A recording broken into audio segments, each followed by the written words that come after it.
Baik anak-anak, Assalamualaikum warahmatullahi wabarakatuh. Bertemu lagi dengan saya Bunita dalam mata pelajaran prakarya. Baik anak-anak, langsung saja kita mengucapkan basmalah terlebih dahulu. Bismillahirrohmanirrohim. Anak-anak, untuk minggu-minggu yang sebelumnya kita sudah membahas tentang prinsip, jenis, dan karakteristik dari bahan lunak buatan. Nah, umuman kali ini kita akan membahas tentang tekniknya terlebih dahulu. Nah, untuk teknik pengolahan kerajinan bahan lunak buatan ini tidak berbeda jauh dengan yang alami. Nah, untuk yang membentuk ini semua, sama yang mengukir, sama membutsir, ini sudah Bunita jelaskan di video-video yang sebelumnya di bahan lunak alami.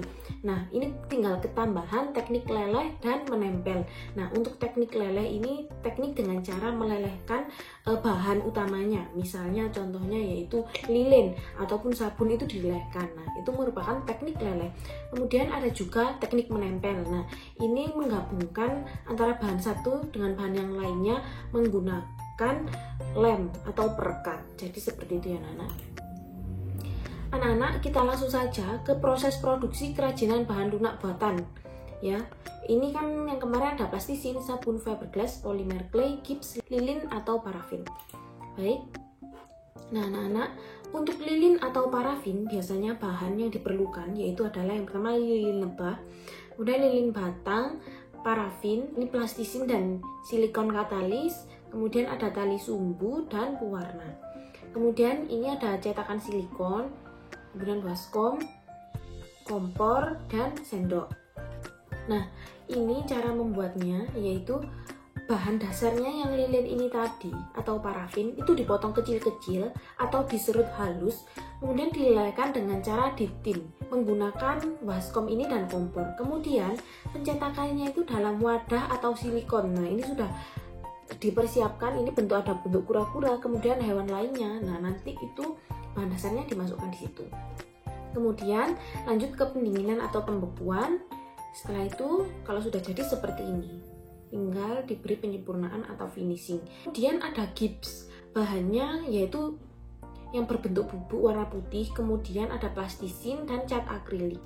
Kemudian alat yang diperlukan yaitu gelas, sendok, dan cetakan plastisin. Ya, jadi sudah persiapkan dari plastisin itu dibentuk, cetakannya itu mau bentuk seperti apa, misalnya seperti ini. Nah, proses produksinya itu bahan dasar gips ini dicampur dengan air dulu. Perbandingannya yaitu 1:2 antara gips dan air. Jadi gipsnya 1, airnya 2. Nah, kemudian diaduk. Setelah itu pencetakan dalam wadah atau silikon. Jadi adonannya kalau sudah jadi dituang ke cetakannya. Kemudian pembekuan agar mengeras. Setelah itu penyempurnaan atau finishingnya ini bisa dengan cara diamplas agar lebih halus ataupun diberi warna nanti jadi seperti ini. Biasanya menggunakan cat akrilik. Seperti itu. Lanjut ke fiberglass ya. Ini bahannya ada resin dan katalis, kemudian matte fiber, kemudian cat akrilik, kemudian silikon dan katalis serta plastisin. Alatnya ada mangkok, kemudian sendok, cetakan plastisin. Proses produksinya yaitu bahan dasar fiberglass ini, bahan utamanya merupakan resin bening dan katalis. Nah, itu bisa diisi. Isiannya ini nanti koin atau manik-manik, cangkang kerang, dan lain-lain. Nah, setelah itu ada proses pencampuran, perbandingannya yaitu resinnya itu 20, kemudian katalisnya 1. Misalnya, resinnya 20 sendok. Nah, katalisnya butuh 1 sendok saja. Kemudian diaduk. Setelah itu didiamkan, yaitu proses pendiaman. Nah, diamkan sampai tidak ada gelembung-gelembung dan adonan ini akan berubah menjadi gel. Kemudian ada pembuatan lapisan kedua untuk mencampur bahan isian. Nah, pencetakan ini dalam wadah atau silikon. Kemudian ada proses pembekuan atau pengeringan agar mengeras. Nah, setelah yang terakhir nanti ada penyempurnaan atau finishing. Nah, ini contoh hasil jadinya nanti seperti ini. Ini ada kerajinan dari sabun. Bahannya yaitu sabun batang ataupun sabun cair. Sabun cair ini juga bisa didapatkan dari sabun batang yang dilelehkan, ya, diserut, kemudian dicampur air. Kemudian ini alatnya ada cukil, jarum, pensil, dan spidol, dan cetakan silikon. Nah, proses produksinya yaitu bahan sabun, kemudian pembuatan sketsa. Setelah itu proses pembentukan dengan pisau. ya. Nah, jadi di sabun itu boleh di sketsa dulu, bisa menggunakan pensil. Kemudian proses pembentukan dari sketsa yang sudah dibuat, yaitu penerapan teknik ukir, cukil, raut dengan pisau khusus ya, atau pisau biasa atau cutter.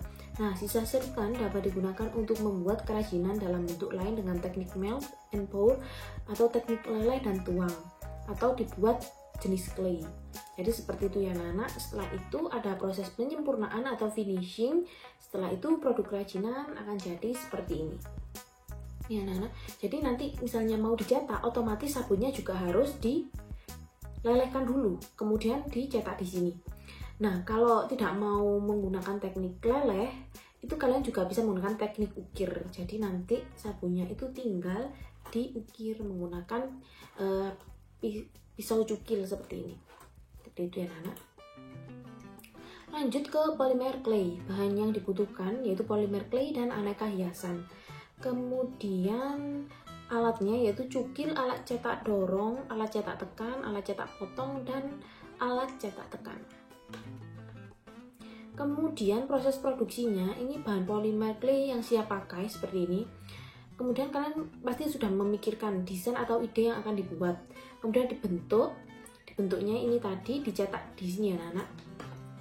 Kemudian penyempurnaannya yaitu bisa di finishing dengan clear semprot agar lebih mengkilat dan awet dari berbagai debu dan kotoran. Nah, nanti hasil jadinya seperti ini ya anak-anak.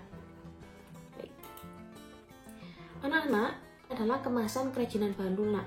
Setelah kalian membuat kerajinan bahan lunak baik maupun yang alami ataupun buatan, nah itu kemasan ini merupakan hal yang penting yang perlu diperhatikan karena kemasan dan pengemasan memiliki arti yang berbeda, tetapi secara umum kemasan merupakan bagian terluar yang membungkus suatu produk dengan tujuan untuk melindungi produk dari guncangan, cuaca, dan benturan-benturan terhadap benda lain.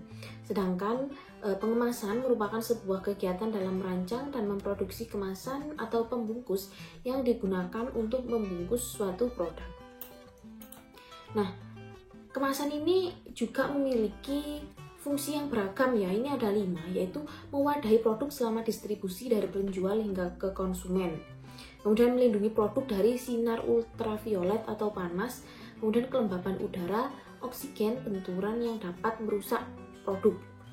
Kemudian juga sebagai identitas produk. Dalam hal ini kemasan dapat digunakan sebagai alat komunikasi dan informasi kepada konsumen melalui label yang terdapat pada kemasan.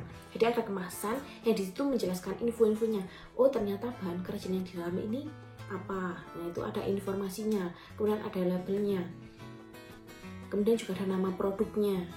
Seperti itu. Kemudian memberikan nilai yang berbeda atau menambah keindahan dari produk sehingga dapat meningkatkan daya tarik calon pembeli.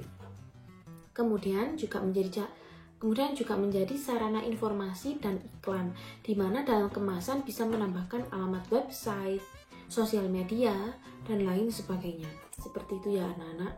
Saya rasa sampai di sini terlebih dahulu. Ada tugas yaitu membuat kerajinan. Nah, itu nanti saya share di grup WA dan di e-learning. Jangan lupa dikerjakan dan itu akan menjadi tugas keterampilan. Baik anak-anak, saya akhiri dulu sampai sini. Alhamdulillahirabbil alamin. Wassalamualaikum warahmatullahi wabarakatuh.